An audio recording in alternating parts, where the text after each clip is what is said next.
Hello student, कैसे हो आप लोग? आई होप बहुत अच्छे होंगे। तो आज हम लोग वेव इक्वेशन पढ़ने वाले हैं। इसका हम लोग आज सोल्यूशन देखेंगे। पिछले लेक्चर में हमने मेथड और सेपरेशन ऑफ वेरिएबल देखा था एंड साथ ही बहुत सारे क्वेश्चन भी किए थे। ओके, तो वेव इक्वेशन बनाने से पहले आपको सेपरेशन ऑफ वेरिएबल मेथड जानना बहुत जरूरी होता है। तो आप जाकर वहाँ पर देख सकते हैं और अच्छे से सीख सकते हैं। ओके, तो इस लेक्चर में वेव इक्वेशन देखेंगे। वेव इक्वेशन में हमारा जो एग्जाम्पल आता है vibration of stretch string. Stretch string का जो हमारा जब भी स्ट्रिंग को स्ट्रेच करके बोले तो खींच कर एक तनी हुई स्ट्रिंग को जब हम उसमें वाइब्रेट करते हैं तो वो मेरा बेबी मोशन होता है। और बेबी मोशन ही हमारा वेव इक्वेशन बोले तो बेबी मोशन एक कर्व का इक्वेशन है जो हमारा कहलाता है वेव इक्वेशन।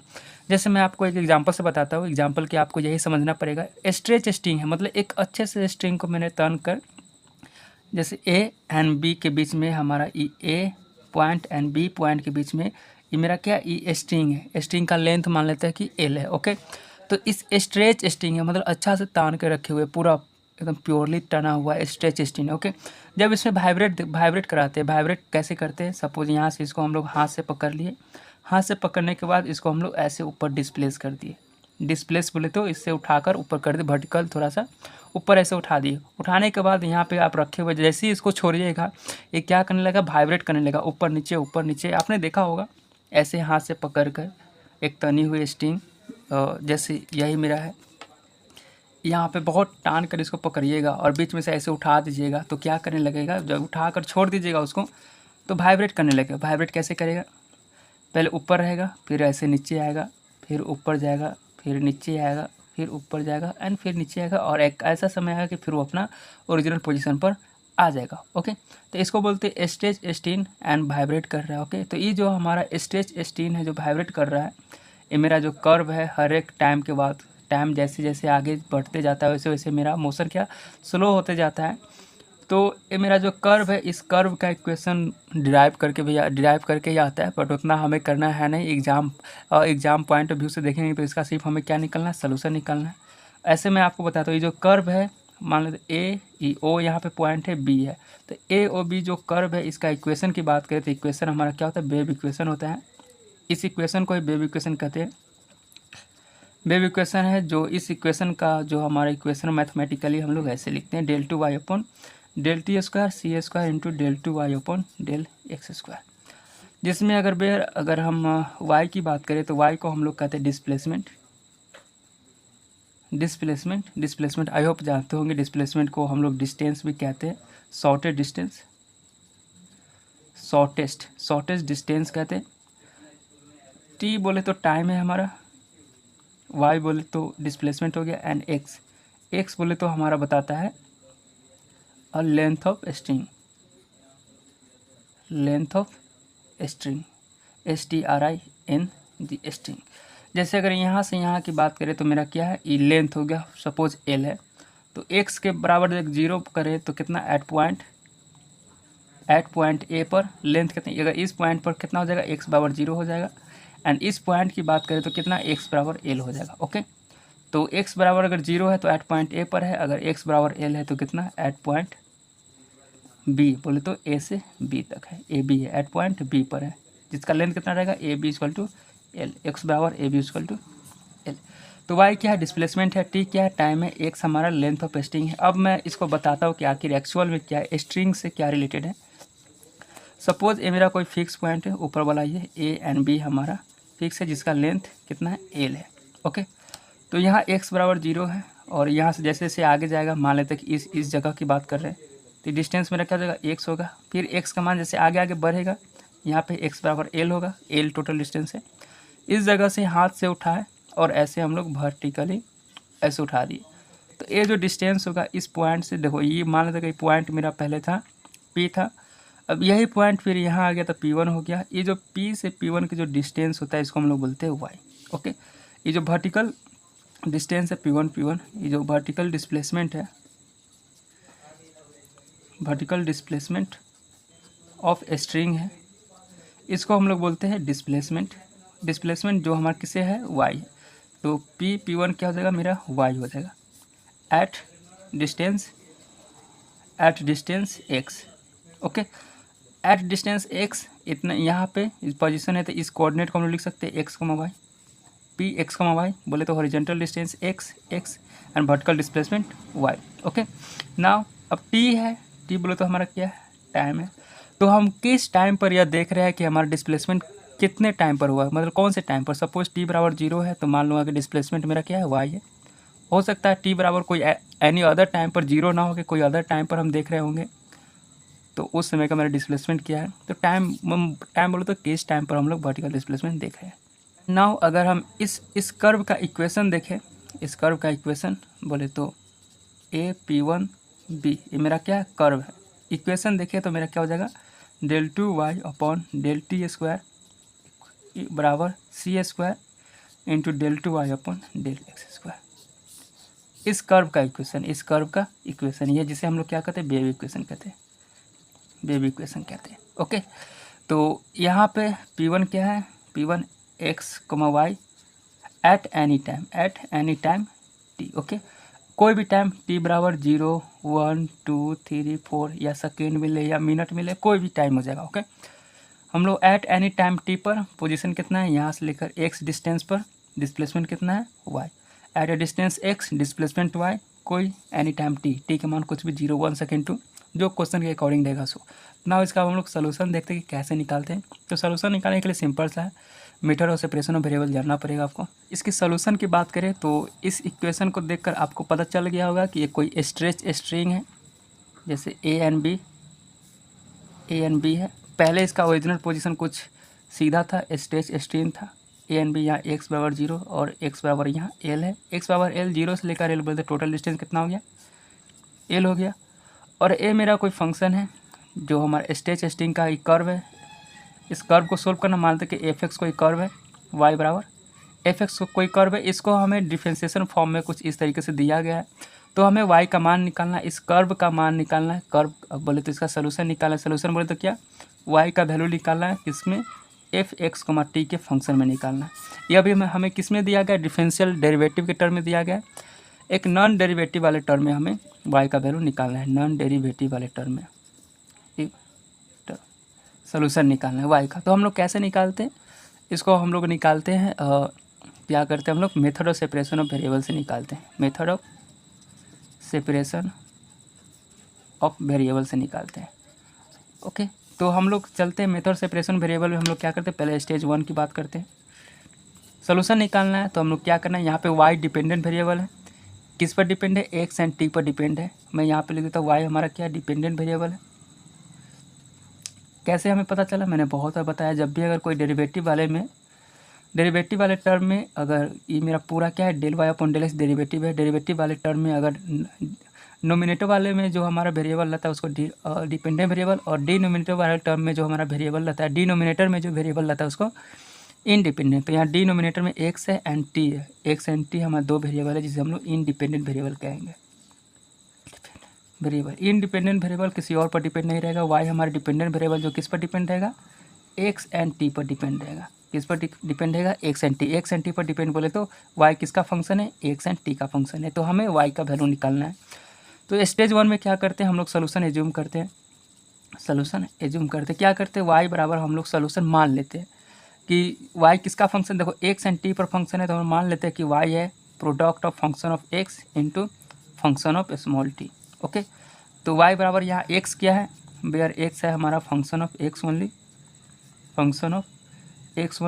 यानी ये मैंने बहुत बार बता रखा है। जैसे एग्जांपल से फंक्शन ऑफ एक्स ओनली कहने का मतलब इसमें कोई भी टी वाला टर्म नहीं रहेगा। ओके, जैसे एक्स कोई फंक्शन है जो किस पर डिपेंड कर रहा है, एक्स डिपेंड कर रहा है, जिसमें ओनली एक्स वाले टर्म है, जैसे कि x square plus 2x plus 3, ये मेरा क्या है, इसमें ओनली एक्स वाले टर्म है। उसी तरह से टी हमारा क्या है, फंक्शन ऑफ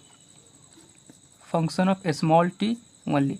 टी क्या है, हमारा टाइम है, तो फंक्शन कैपिटल टी हमारा क्या है, किसका फंक्शन है, टी का फंक्शन है। यहाँ पर जो यहाँ सबस्क्रिप्ट में जो दिया गया है नीचे, ये मेरा बताता है कि जो फंक्शन है एक्स फंक्शन है, किसका फंक्शन है, स्मॉल एक्स का फंक्शन है। कैपिटल टी किसका फंक्शन है, स्मॉल टी का फंक्शन है। ओके, तो नाउ हमें जो सोल्यूशन एज्यूम किया है वाई बराबर क्या हो जाएगा, वाई बराबर इसको सिंपल फॉर्म में लिखे तो x into T. Now step 2 पर चलते हैं, स्टेप 2 लिखना चाहिए था हमें। ओके, स्टेप 2 में हम क्या करते हैं, यहाँ पे देखते हैं। हमें आपको पता होगा कि हम लोग क्या सोल्यूशन एज्यूम करने के बाद जो क्वेश्चन में दिया गया है इसको हम लोग यहाँ पे लिख देते हैं, del two Y upon del T square बराबर C square into del two Y upon del x square. According to the question हमें किसका किसका मान की ज़रूरत है, हमें इस मान की ज़रूरत है और इस मान की ज़रूरत है। तो del Y upon del t इसका बोलते second differentiation of y with respect to t, t के रिस्पेक्ट में हमें 2 बार डिफरेंशिएट करें तो कहाँ से निकालेंगे, इस इक्वेशन से निकालेंगे। यहाँ से क्या निकालेंगे, del Y upon del t का मान और del two Y upon del x square का मान निकालेंगे। Del two Y upon del T square का मान ये निकालना है and del two Y upon del x square का मान निकालना है। क्यों निकालना है, क्योंकि इस इक्वेशन में हमें क्या करना पड़ता है, पुट करना पड़ता है। इक्वेशन 1 इक्वेशन 2 है, तो इक्वेशन 1 में इसका मान पुट करेंगे तो कहाँ से इसका मान पुट करेंगे, पुट जो मैंने सोल्यूशन एज्यूम किया यहाँ से निकालेंगे। तो यहाँ से हम लोग निकालते हैं इसका मान, तो इसको डिफरेंशिएट करेंगे एक बार में, तो डेल वाई अपॉन डेल किसके रेस्पेक्ट में, टी के रेस्पेक्ट में, तो डेल टी हो जाएगा। वाई का मान क्या मैंने किया है, del x and t upon किसके रेस्पेक्ट में, टी के रेस्पेक्ट में। जब टी के रेस्पेक्ट में हम लोग डिफरेंशिएट कर रहे हैं, पार्शियली कर रहे हैं, तो एक्स वाले को कांस्टेंट मानेंगे। ओके, तो यहाँ से एक्स मेरा बाहर निकल जाएगा and del t upon del small t. तो इसको एक्स एंड टी को मैंने टी के रेस्पेक्ट में, फंक्शन है मेरा, टी किसका फंक्शन है, स्मॉल टी का फंक्शन है। ओके, तो इसको एक बार डिफरेंशिएट करेंगे तो मान लेते हैं कि टी डैश हो गया। टी डैश बोले तो del t upon del t. Okay, del capital t, t हमारा फंक्शन है, किस पर डिपेंड कर रहा है, टी पर डिपेंड कर रहा है, तो एक्स टी डैश। तो del Y upon del t का मान हमें निकल गया एक्स टी डैश। लेकिन हमें मालूम कितना करना है, सेकेंड डेरिवेटिव, बोले तो एक बार और इसको डिफरेंशिएट कर देंगे। तो del upon del T differentiate करेंगे del Y upon del T को। एक बार मैंने डिफरेंशिएट कर दिया इस टर्म को, इसको हम लोग ऐसे भी लिखते हैं del two Y upon del T square. Okay, तो डेल अपॉन डेल टी इसके जगह पर क्या है, एक्स टी डैश। अभी तुरंत मैंने del Y upon del t का मान निकाला, यह एक्स टी डैश। यहाँ पे टी के रेस्पेक्ट में करें तो एक्स कांस्टेंट, और टी को एक बार डिफरेंशिएट करेंगे तो टी डबल डैश हो जाएगा। इसका मतलब del two Y upon del T square का मान हो गया एक्स टी डबल डैश। उसी तरह से same del two Y upon del x square का मान निकालेंगे तो हमारा आ जाएगा टी एक्स डबल डैश। जैसे यहाँ पे टी के रेस्पेक्ट में टी डबल डैश आया है, एक्स के रेस्पेक्ट में एक्स डबल डैश आता है। अब देखते हैं कैसे आता है, नहीं तो आप कहिएगा कि अब सर बताया नहीं हमको।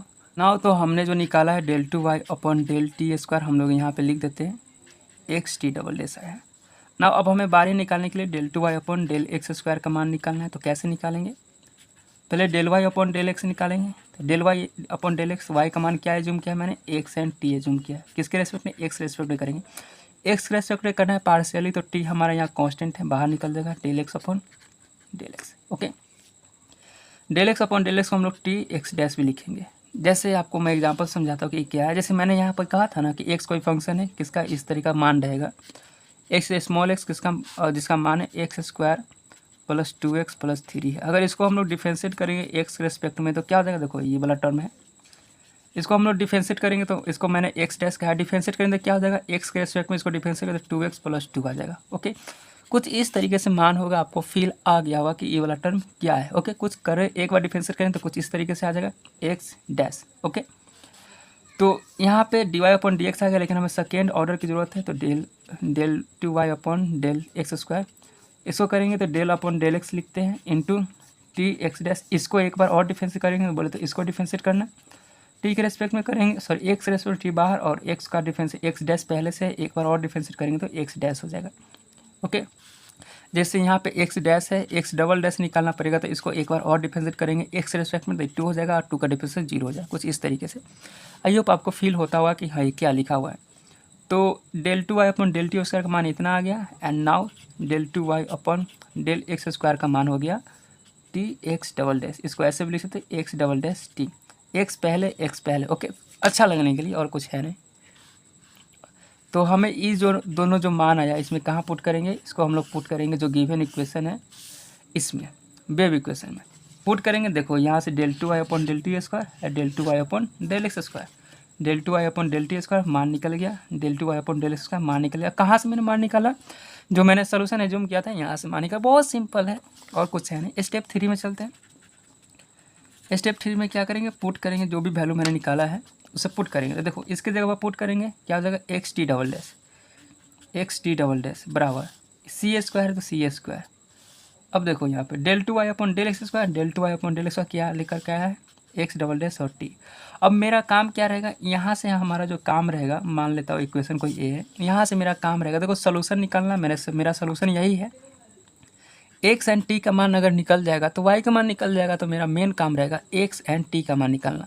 तो method of separation of variable जब हम पढ़ रहे थे तो मेरा जो काम होता है एक्स और टी का मान कहाँ से निकालते हैं, यहाँ से निकालते हैं।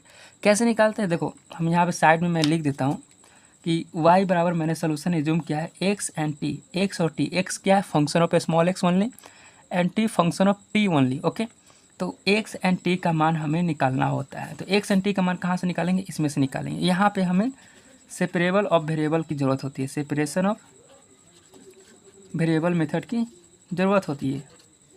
यहाँ पे हम लोग क्या करते हैं, जो भी यहाँ पे जो एक्स वाले टर्म को एक साइड एंड टी वाले टर्म को एक साइड करते हैं। तो method of separation of variable हमने लगाना सिखाया है। क्या करते हैं, कुछ नहीं करते, बस एक्स टी डबल डैश बराबर C square into X double dash और टी है, इसको हमें सेपरेट आउट करना है। बोले तो एक्स वाला को एक साथ, टी वाला को एक साथ। हम लोग सिंपल बताया कि एक्स टी से डिवाइड कर देते हैं। देखो कट गया मेरा, आप देख सकते हैं यहाँ पे एक्स से ई एक्स कट गया, यहाँ से टी से ही टी कट गया, सेपरेट हो गया। आप देख सकते हैं बच गया क्या मेरा, T double dash upon T बराबर C square X double dash upon X. लेकिन आपके क्वेश्चन में जो गिवन कोई भी किताब होता में रहता है, ये जो सी स्क्वायर को इधर लाकर सोल्व करता है, तो हम भी वैसे ही करते हैं। एक्स डैश अपॉन सी 1 अपॉन सी स्क्वायर, ये जो इसको यहाँ लाएंगे तो यहाँ से मैंने शुरू किया है। ओके, कन्फ्यूजन नहीं रखना है। पहले इसको लिखेंगे तो एक्स डैश अपॉन एक्स, इसको यहाँ पे ले जाएंगे तो 1 अपॉन सी square into T double dash upon T. ये मेरा हो गया सेपरेट। देखो एक्स वाला टर्म एक साइड, टी वाला टर्म एक साइड है। तो अब हम लोग क्या करेंगे, इसका बेस्ट सोल्यूशन निकालने के लिए एक कांस्टेंट को एज्यूम करते हैं। जैसे दोनों बराबर है एक दूसरे के, तो यहाँ पे एक बराबर कोई कांस्टेंट मान लेता हूँ कि वो लेमडा है। लेमडा मैंने क्या किया, एज्यूम किया। इन दोनों को जब सोल्व कीजिएगा दोनों बराबर है, तो बराबर मैंने मान लिया कि लेमडा है।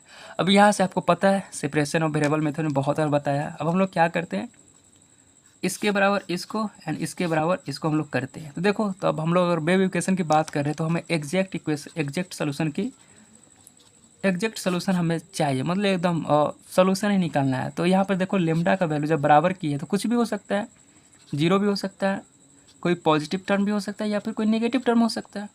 लेमडा का वैल्यू कुछ भी हो सकता है। तो हम लोग यहाँ पे क्या करेंगे, 3 कंडीशन लेके चलेंगे। फर्स्ट कंडीशन, सेकेंड कंडीशन जब पॉजिटिव लेमडा का वैल्यू जीरो, तो फर्स्ट कंडीशन लेमडा का value positive, second condition lambda का वैल्यू नेगेटिव, तो थर्ड कंडीशन। तीनों कंडीशन से हम लोग एक्स एंड वाई का वैल्यू, एक्स एंड वाई का वैल्यू क्या करेंगे, निकालेंगे। ओके, तो condition first when lambda equal to zero. Okay, तो करते हैं x double dash upon x बराबर 1 upon C square T double dash upon t equal to zero. क्या करेंगे, एक बार इसके बराबर इसको करेंगे तो क्या हो जाएगा, X double dash upon x बराबर जीरो हो जाएगा। तो पहले यहाँ से एक्स का मान निकालते, एक्स डबल डैश बराबर इसको यहाँ पे भेजाएंगे तो जीरो हो जाएगा। ओके, तो यहाँ से एक्स डैश का सिंपल अगर मान निकालना है तो सिंपली 2 बार इंटीग्रेट कर देंगे। 2 बार इंटीग्रेट करेंगे तो क्या हो जाएगा, X double dash D X, 2 बार integrate D X into D X बराबर जीरो का इंटीग्रेट करेंगे 2 बार D X into D X. तो एक्स एक बार इंटीग्रेट करेंगे तो एक्स डैश आ जाएगा इंटू डी एक्स हो जाएगा इंटू जीरो का इंटीग्रेशन जीरो हो जाएगा, प्लस कोई कांस्टेंट ए आ जाएगा। ओके, कांस्टेंट ए और यहाँ पे डी एक्स। एक बार इंटीग्रेशन और बाकी है, मैं इसको थोड़ा सा साफ से लिखता हूँ। ओके, एक बार इंटीग्रेट करेंगे तो X dash into D X आ जाएगा। फिर एक बार यहाँ से इंटीग्रेट करें, जीरो का इंटीग्रेशन जीरो और एक कांस्टेंट ए आ जाएगा, तो जीरो प्लस ए आ जाएगा इंटू एक बार और इंटीग्रेट करना है, डी एक्स हो जाएगा। एक्स डैश का इंटीग्रेशन एक्स हो जाएगा बराबर यहाँ पे ए का इंटीग्रेशन ए एक्स हो जाएगा एंड कोई कांस्टेंट बी आ जाएगा। तो यहाँ से एक्स का मान आ गया मेरा ए एक्स प्लस बी। अब हमें फिर किसका मान जरूरत होता है, वाई, टी का भी मान जरूरी है। एक्स एंड वाई दोनों मान निकालना है, एक्स एंड टी दोनों मान निकालना है। तो अब टी का मान निकालना है, एक्स का मान निकल गया, अब हम लोग टी का मान चलेंगे। सिंपल वही है, 1 अपॉन सी square T double dash upon T बराबर जीरो करेंगे। ये वाला सारा टर्म इधर लाएंगे तो जीरो में आ जाएगा, उसी तरह से जीरो आ जाएगा। सेम उसी तरह से जो यहाँ पे था वही यहाँ पे 2 बार इंटीग्रेट कर देंगे तो टी का भी मान आ जाएगा कुछ। यहाँ पे ए बी लाया, सेम वही है। देखो टी डबल डैश यहाँ एक्स डबल डैश 2 बार इंटीग्रेट करेंगे, वही कांस्टेंट हटा देंगे। या ए और बी माना तो मानते हैं यहाँ पे सी और टी आ जाएगा, टी है तो टी आ जाएगा क्योंकि टी के रिस्पेक्ट में करेंगे। यहाँ पे डी टी हो जाएगा, डी टी हो जाएगा। ओके, यहाँ पे एक्स था तो एक्स यहाँ टी तक थी प्लस यहाँ पे डी। यहाँ ए और बी कांस्टेंट था, ए एंड बी एक इंटीग्रल कांस्टेंट है, इंटीग्रल कांस्टेंट है। यहाँ पे सी एंड डी इंटीग्रल कांस्टेंट है। तो नाउ एक्स एंड टी का मान निकलने के बाद हमारा सोल्यूशन क्या हो जाएगा, वाई बराबर मैंने जूम किया था एक्स एंड टी पुट करेंगे तो मेरा फर्स्ट सोल्यूशन जब डेल्टा जीरो हो लेमडा जीरो हो तो निकल जाएगा मेरा। तो ये तो बहुत सिंपल था। X double dash equal to zero हो, इसको मैंने 2 बार इंटीग्रेट किया तो एक्स का मान आ गया ए एक्स प्लस बी। उसी से टी डबल डैश बराबर जीरो था, यहाँ से 2 बार इंटीग्रेट करके टी का मान निकाले तो C T plus D. C and D क्या है, जैसे ए और बी इंटीग्रल कांस्टेंट वैसे सी एंड डी मैंने इंटीग्रल कांस्टेंट मान लिया। तो मेरा सोल्यूशन हो जाएगा फर्स्ट कंडीशन के अनुसार, जो मेरा सोल्यूशन हो जाएगा क्या, वाई बराबर एक्स टी था तो वाई बराबर मेरा निकल के आ जाएगा A x plus B into C T plus D. मेरा हो जाएगा first solution. Now second solution की बात करते हैं। सेकेंड कंडीशन, सेकेंड कंडीशन क्या है, जब लेमडा हमारा क्या है पॉजिटिव है, व्हेन लेमडा इज पॉजिटिव। तो पॉजिटिव अगर हमेशा टर्म रहना है इसका मतलब क्या है, हम एज्यूम कर लेते हैं पी ए स्क्वायर। पी का मान कुछ भी ले लो, माइनस इन्फिनिटी से लेकर प्लस इन्फिनिटी कुछ भी मान रखो पी का मान। अगर हम पी का मान निगेटिव वाले टर्म रखेंगे, पी के अंदर निगेटिव, अगर स्क्वायर रूट करेंगे, अगर पी स्क्वायर निकालना पड़ेगा तो फिर पॉजिटिव टर्म आ जाएगा। और पी के स्क्वायर अगर पी के मान अगर पॉजिटिव भी रखे, अंदर पी का मान पॉजिटिव रखे तो उसका भी मान पॉजिटिव आ जाएगा, मतलब हर केस में पॉजिटिव मान आएगा।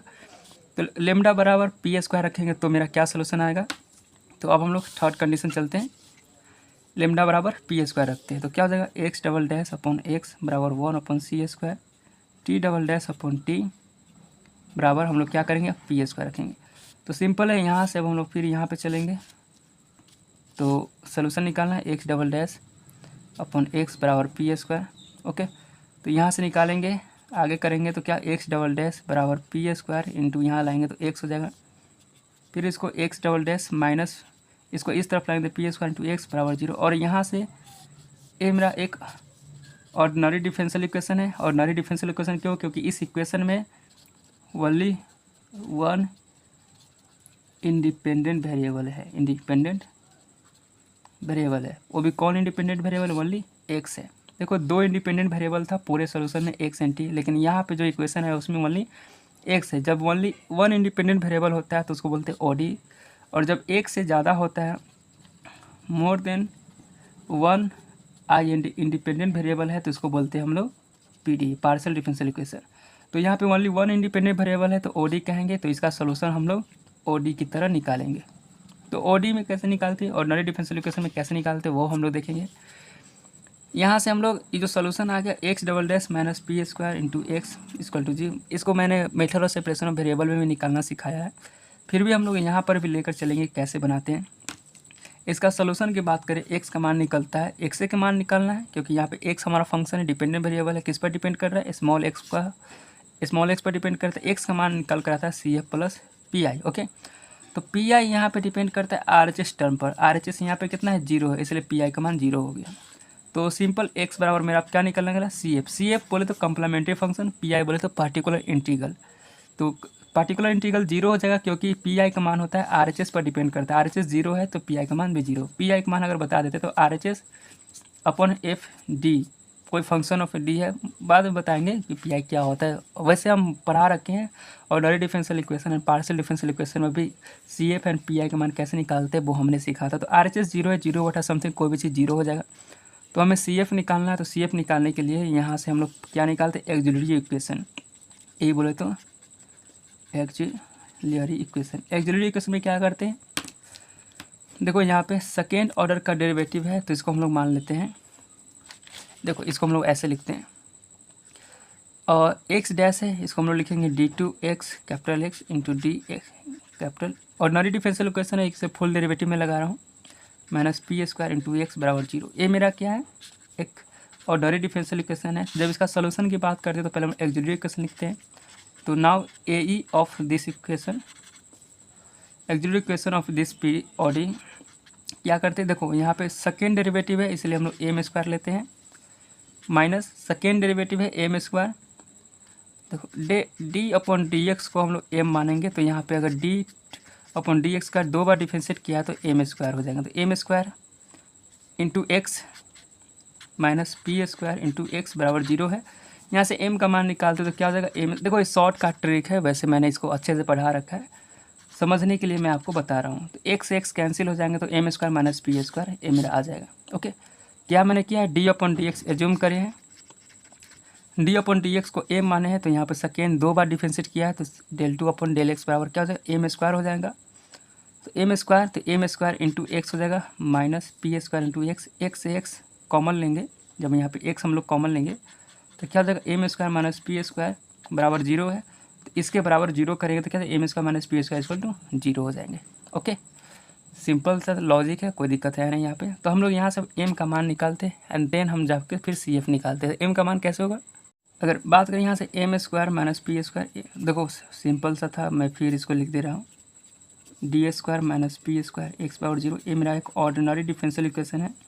इसका एक्स निकालने के लिए सी एफ की ज़रूरत होता है। तो सी एफ हमें कौन सा, सी एफ हमें देता है एल एच एस वाले टर्म, एल एच एस बोले तो ए वाला टर्म हमें सी एफ निकाल के देगा, पी आई तो 0 हो जाएगा। ओके, तो इस इक्वेशन का हम लोग एक्सिलरी इक्वेशन लिखते हैं, एक्सिलरी इक्वेशन लिखते हैं।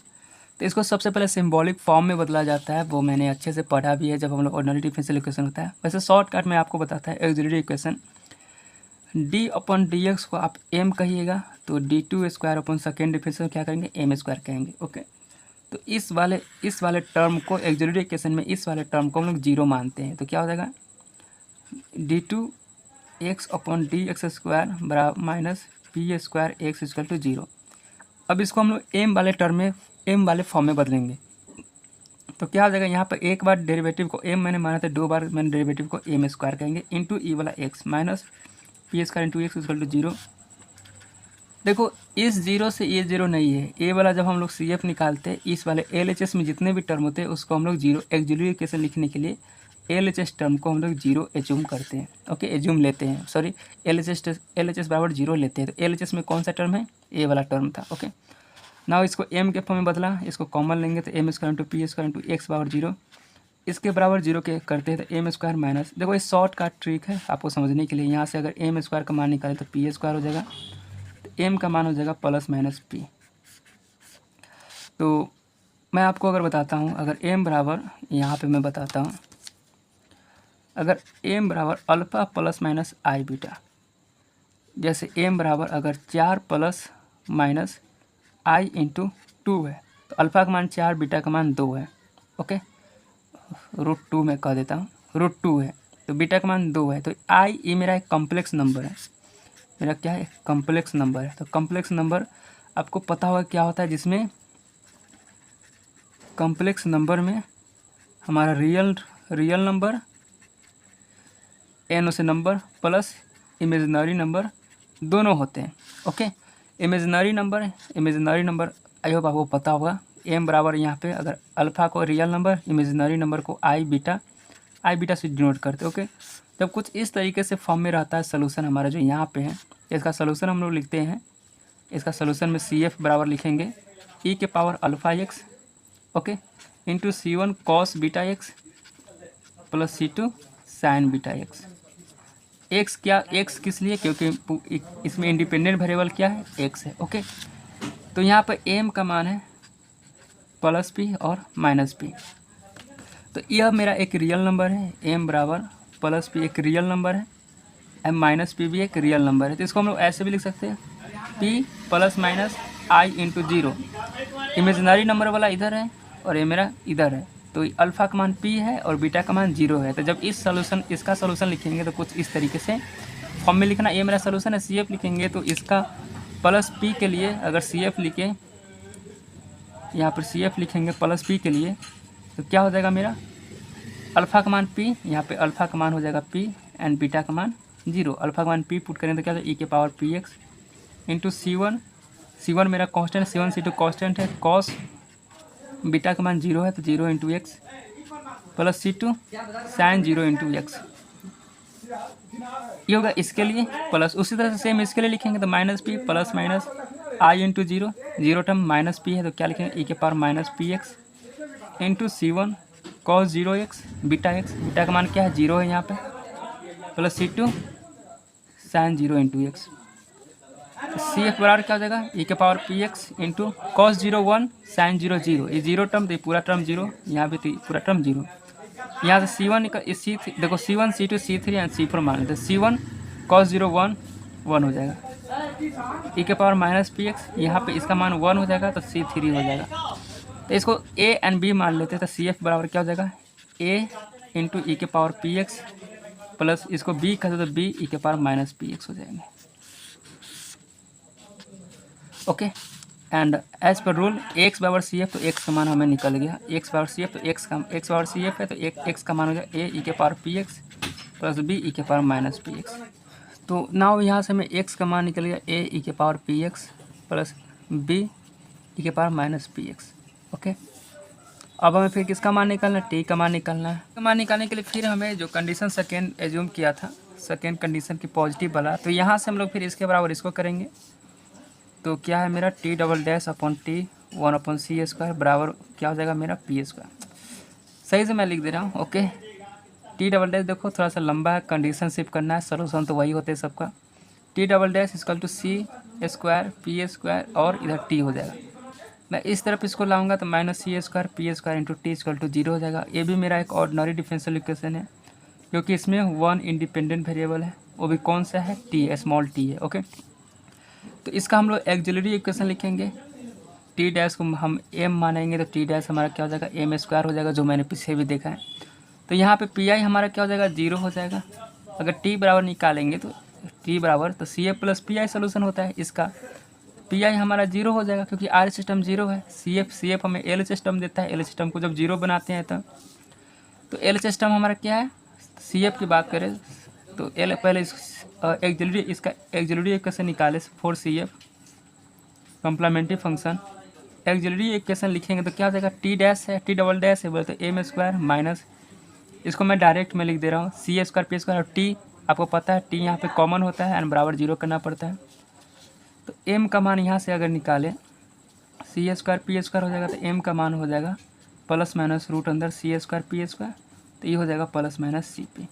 ओके, एम बराबर प्लस सी पी और एक माइनस सी पी। सेम इसी तरह से जब एम का मान अल्फ़ा प्लस माइनस आई बीटा आता है, अब आई बीटा कहाँ से आता है, जैसे अगर केस ऐसा हो जाए एम बराबर 3 प्लस माइनस रूट अंदर माइनस 7, तो इसको हम लोग ऐसे लिखते हैं 3 प्लस माइनस रूट अंदर 7 गुने -1। ओके, तो 3 प्लस माइनस रूट अंदर -1 इंटू -7 में लिख सकते हैं।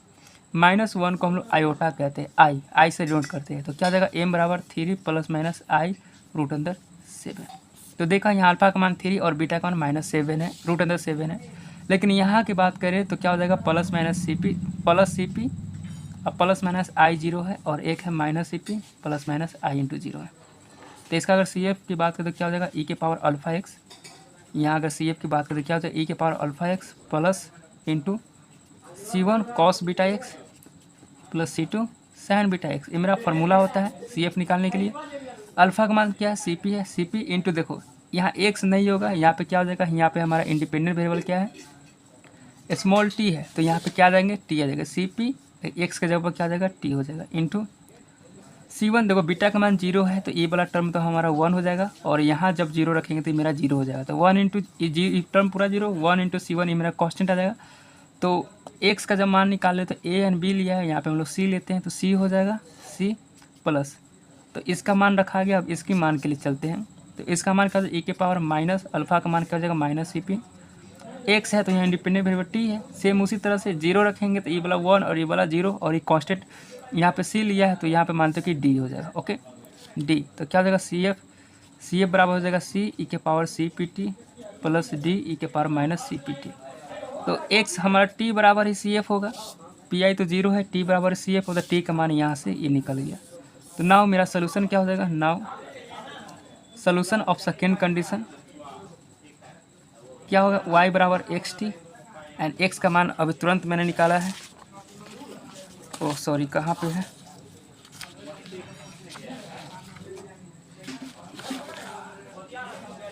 x का मान यही है मैंने निकाला है,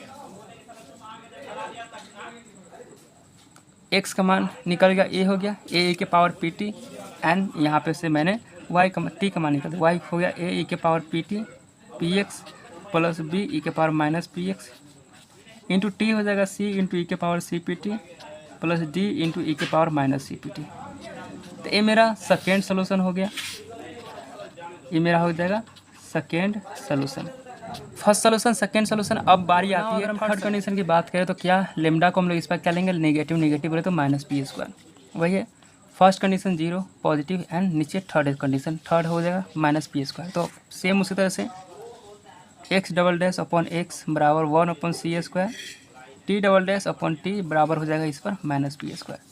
तो इससे भी हम लोग सोल्यूशन निकालेंगे। फर्स्ट सोल्यूशन क्या हो जाएगा, एक्स का मान निकालने के लिए ऐसे करेंगे। देखो सिंपल है, बस थोड़ा सा आपको ये सब करने आना चाहिए। Okay, X double dash upon x बराबर हो जाएगा माइनस पी स्क्वायर, सॉरी वही सेम लिखा गया, इसको इस तरफ ले जाएंगे, minus P square into X हो जाएगा, X double dash plus P square into X equal to 0 है।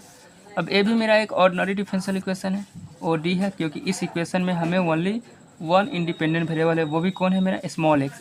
ये कैपिटल एक्स किसका फंक्शन है, फंक्शन ऑफ स्मॉल एक्स है, तो उसमें small x only independent variable है। तो इसका हम लोग सोल्यूशन निकालेंगे। सोल्यूशन हमारा एक्स का मान हो जाएगा, एक्स ए का मान निकालना है, एक्स ही है इसमें फंक्शन, तो एक्स का मान हो जाएगा C F plus P I.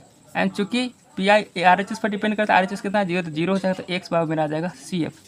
Okay, तो सी एफ निकालने के लिए, फोर सी एफ निकालने के लिए पहले इसका हम लोग क्या लिखेंगे, एक्सिलरी इक्वेशन लिखेंगे, ए लिखेंगे। तो इसमें क्या करते हैं, एल एच एस बराबर 0 करते हैं। तो यहाँ पर एक्स डबल डैश है, बोले तो M square minus P square हो जाएगा, इक्वल टू क्या कर देंगे, 0 कर देंगे। एम का वैल्यू यहाँ पे सॉरी प्लस है, तो एम का वैल्यू हो जाएगा माइनस पी स्क्वायर। यहाँ से एम का वैल्यू निकालते हैं माइनस रूट अंदर P square. Okay, plus minus, तो प्लस माइनस इसको करेंगे तो क्या हो जाएगा, -1 इंटू पी स्क्वायर कर सकते हैं।